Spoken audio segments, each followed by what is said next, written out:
Polisportiva Noale, in 6 Eric Buoro Idros, in 7 Vittorio Maffi President Bologna, corsia 8 Riccardo Daniel Idros.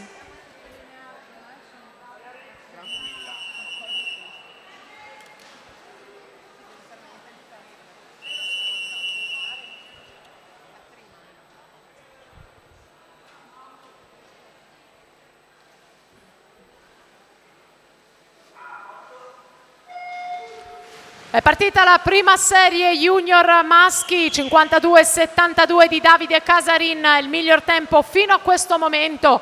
In corsia 4 Mauro Tognato, che ha vinto nell'edizione dello scorso anno per la categoria ragazzi. Quest'anno si trova nell'anno svantaggiato con il classe 95, è comunque uno dei favoriti di questa gara. Vediamo il passaggio con Marin davanti a Peron, Tognato in terza posizione, 25.01 per Marin e sono racchiusi in 18 centesimi di secondo i primi tre.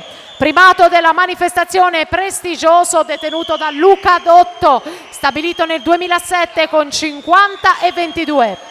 In corsia numero 2 Francesco Peron davanti, Marin che insegue, Francesco Peron alla vittoria, 52-0-0 per lui davanti a Marin che chiude in 52-13 e poi Mauro Tognato con 52-21. Rimane a Luca